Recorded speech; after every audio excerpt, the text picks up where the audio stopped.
Hi weavers, welcome to one India Telugu. తూర్పు గోదావరి జిల్లా ద్వారపూడిలో ఒక పరువు హత్య అయితే ప్రస్తుతం కలకలం రేపుతుంది. రాయవరానికి చెందినటువంటి డిప్యూటీ తహసీల్దార్గా ఉన్నారు సంధ్య.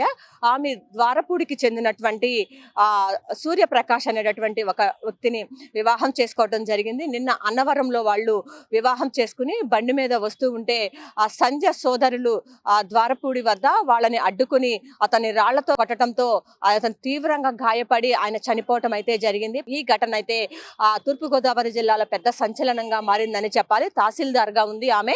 40 సంవత్సరాలు, సూర్యప్రకాష్ కి 41 సంవత్సరాలు. ఇద్దరు కూడా ప్రేమించుకుని పెళ్లి చేసుకోవటం జరిగింది.